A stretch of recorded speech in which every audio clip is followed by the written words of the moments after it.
जय हिंद दोस्तों, मेरा नाम अनुज है। अध्ययन विथ अनुज ऑफिशियल चैनल पर आप सभी लोगों का स्वागत है। दोस्तों, आज फिर मैं आपके बीच 20 अति महत्वपूर्ण प्रश्न लेकर के हाजिर हूँ।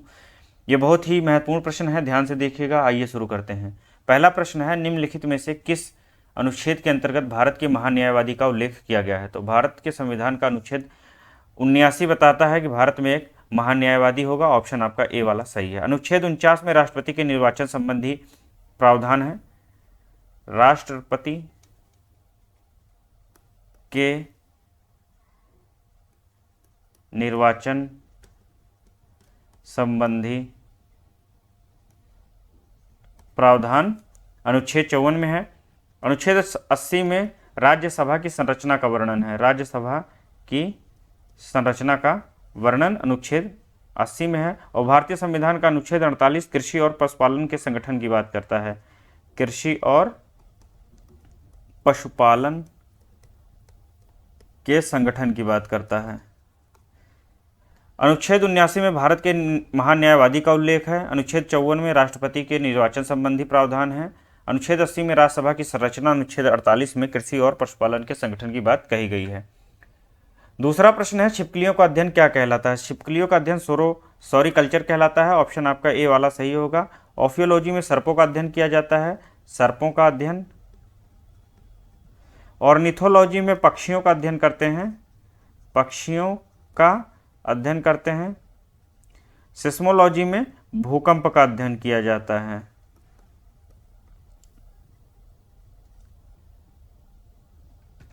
क्वेश्चन नंबर 3 है, विश्व पर्यावरण संरक्षण दिवस किस दिन मनाया जाता है? तो विश्व पर्यावरण संरक्षण दिवस दोस्तों 26 नवंबर को मनाते हैं। ऑप्शन आपका ए डी वाला सही होगा। 19 नवंबर को विश्व नागरिक दिवस मनाया जाता है। विश्व नागरिक दिवस मनाते हैं। 17 नवंबर को विश्व विद्यार्थी दिवस, विश्व विद्यार्थी दिवस, विश्व विद्यार्थी दिवस और राष्ट्रीय पत्रकारिता दिवस, राष्ट्रीय पत्रकारिता दिवस,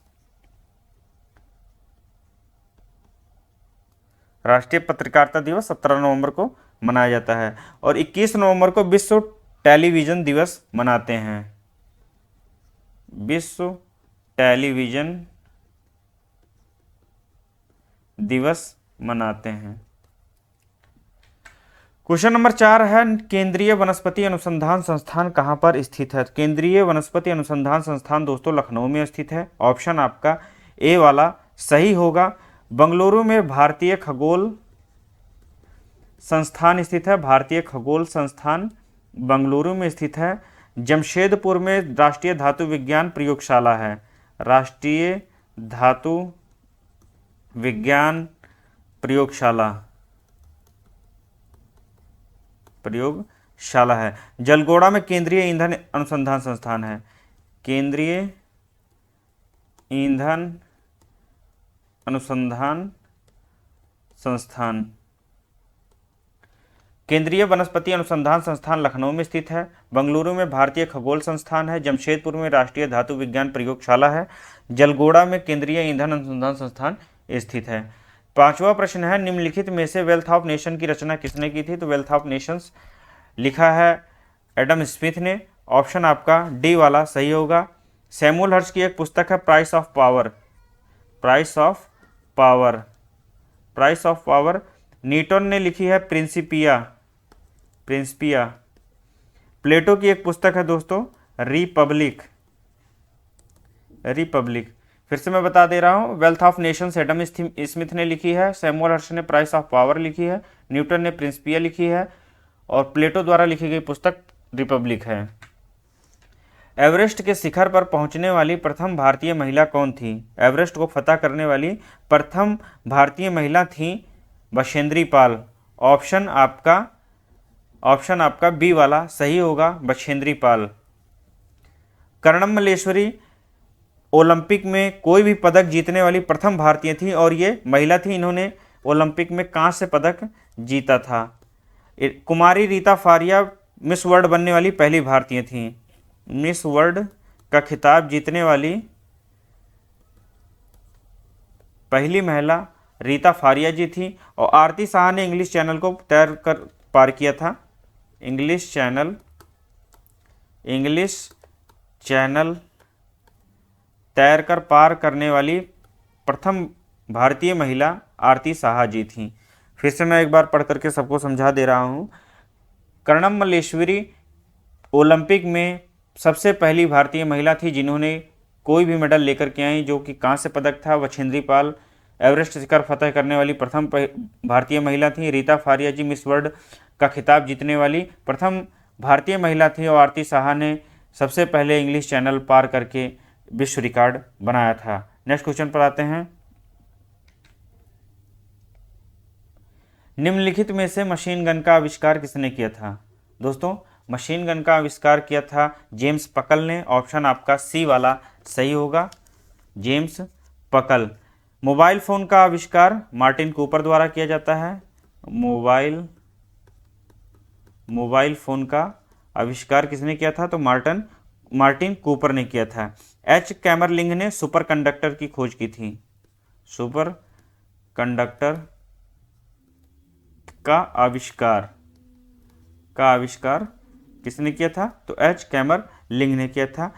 टीएच मैनन का नाम लेजर से जुड़ता है, लेजर की खोज की थी। इसके अतिरिक्त जो है लेजर के साथ थियोडर मेमैन का नाम जोड़ा जाता है। मेमैन ने भी थियोडर लेजर की खोज की थी। फिर से मैं बता दे रहा हूँ, मशीन गन का आविष्कारक जेम्स पकल हैं, मोबाइल फ़ोन के मार्टिन कूपर हैं, सुपर कंडक्टर के आविष्कारक एच कैमरलिंग हैं, और लेजर के टीएच मैनन। कहीं कहीं आपको थियोडर मेमैन लिखा हुआ मिलेगा, तो वो भी सही होगा।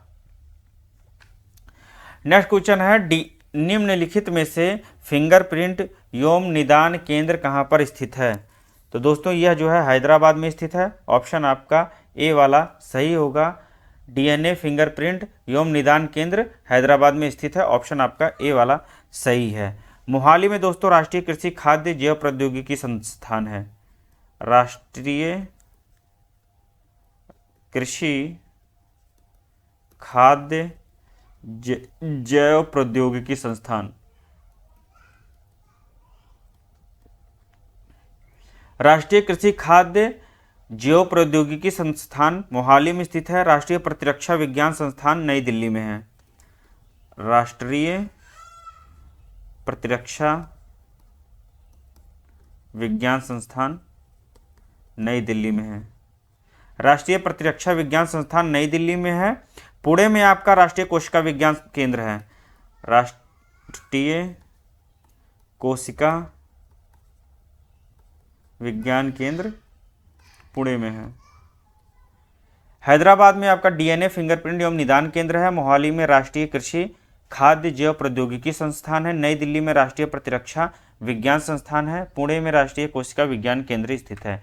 निम्नलिखित में से कौन सा एक प्रकंद तने का रूपांतरण है? तो प्रकंद तने का रूपांतरण दोस्तों हल्दी होता है। ऑप्शन आपका ए वाला सही होगा। प्रकंद तने हल्दी में रूपांतरित होते हैं। इसके अतिरिक्त अदरक भी जो है प्रकंद तने का एक रूपांतरण होती है।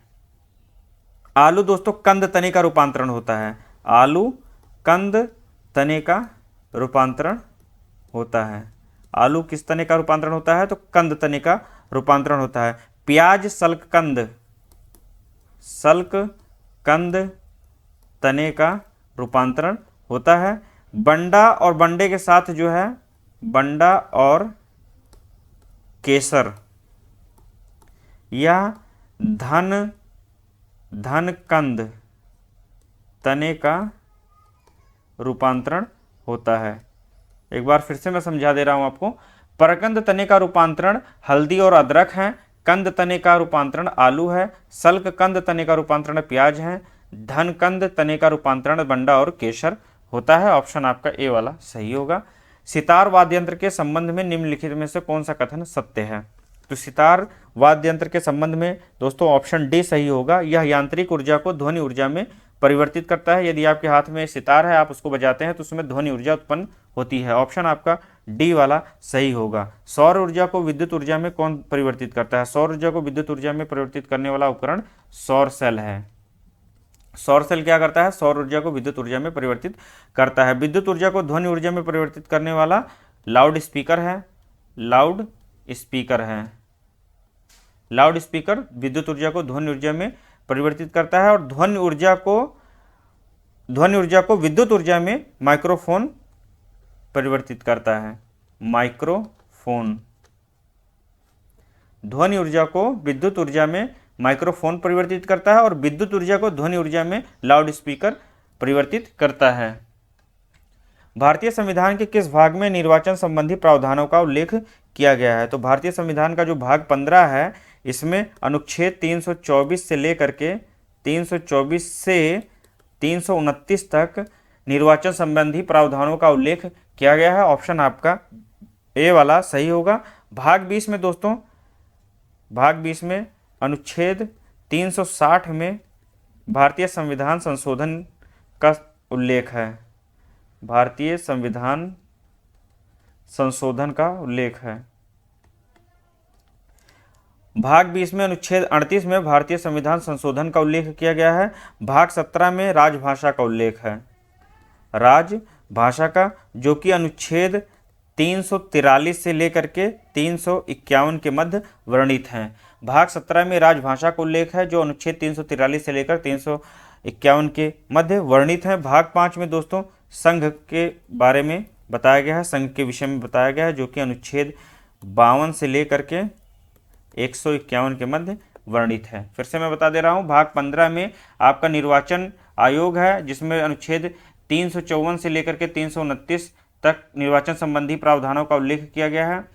भाग 20 में अनुच्छेद 38 के अंतर्गत भारतीय संविधान संशोधन वर्णित है। भाग 17 में राजभाषा का उल्लेख किया गया है, जो कि अनुच्छेद 343 से 351 के मध्य वर्णित है। भाग 15 में संघ है, संघ के विषय में बात कही गई है, जो अनुच्छेद 52 से लेकर के अनुच्छेद 151 के मध्य वर्णित है।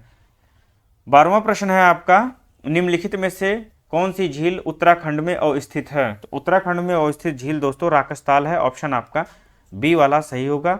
राकसताल झील उत्तराखंड में स्थित है। हुसैन सागर झील आपके तेलंगाना में है। हुसैन सागर झील तेलंगाना में है। वेम्बनाड झील आपकी केरल में है।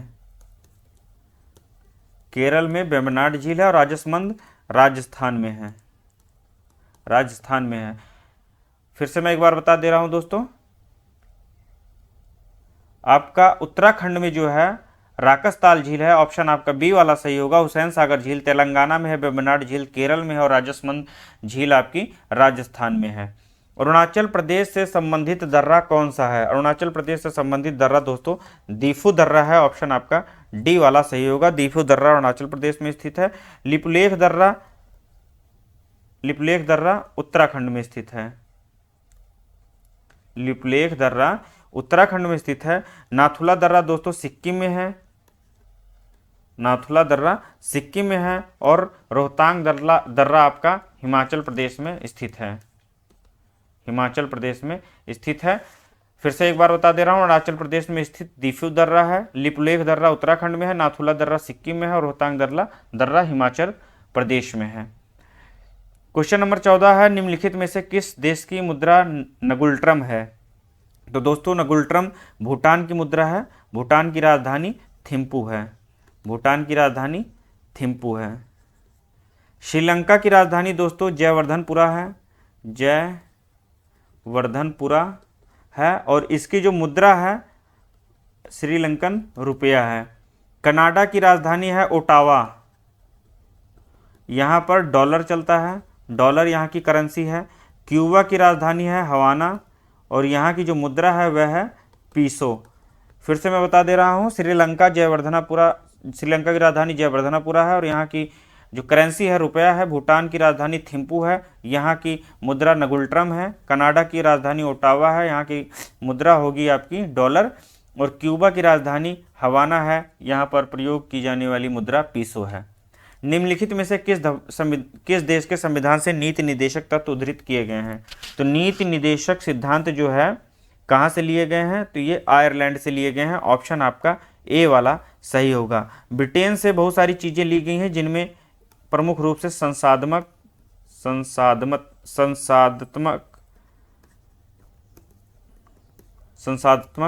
शासन प्रणाली है।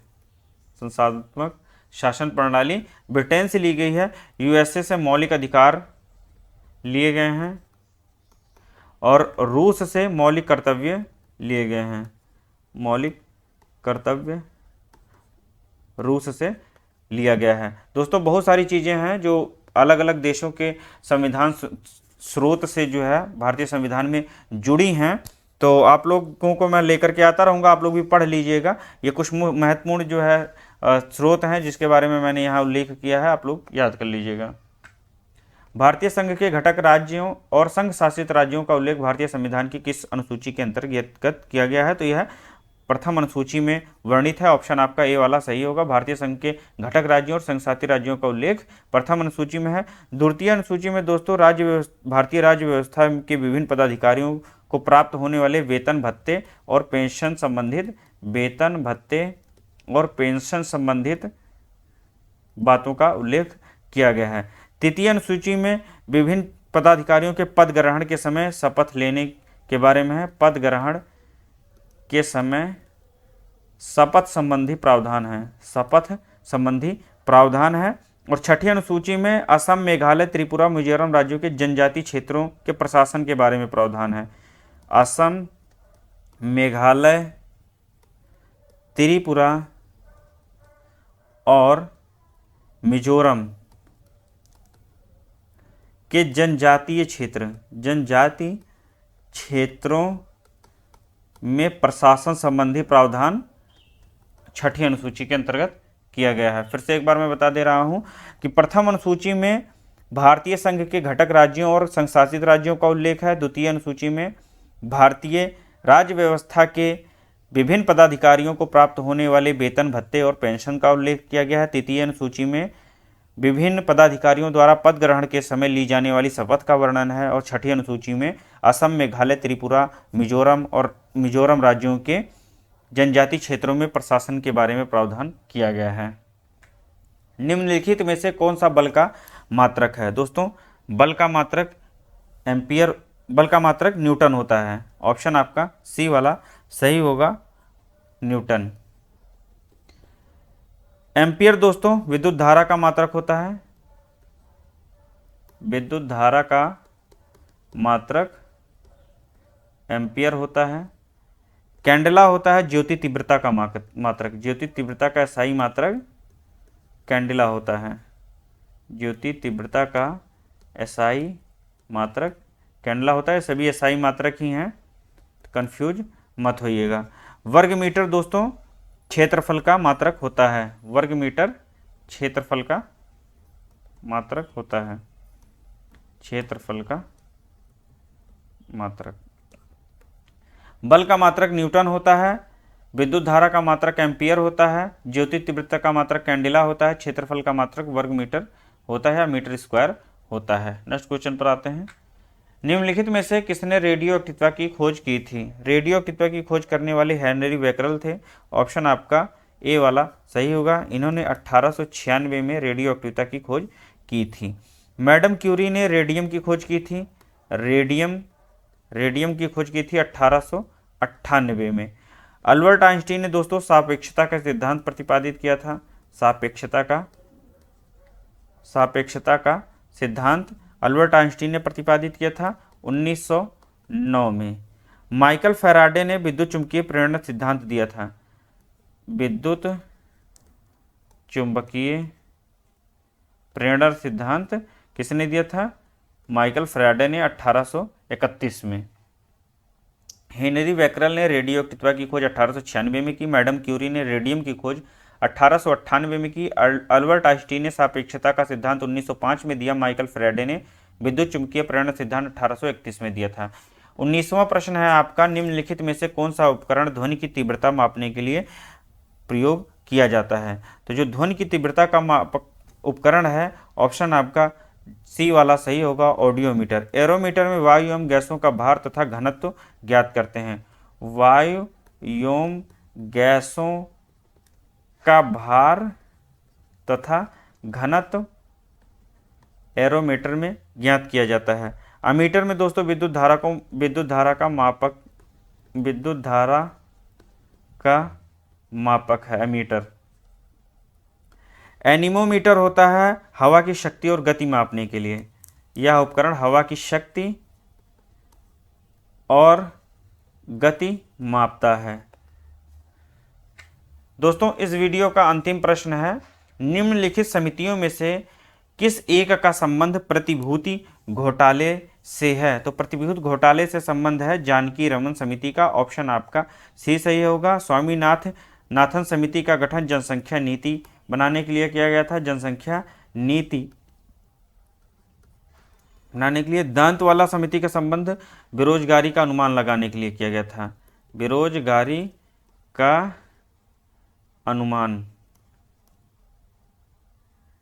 अनुमान लगाने के दांतवाल समिति का गठन किया गया था। सरकारिया समिति, जैसा कि आप लोग जानते हैं, केंद्र राज्य संबंधों की समीक्षा करने के लिए सरकारिया समिति का गठन किया गया था।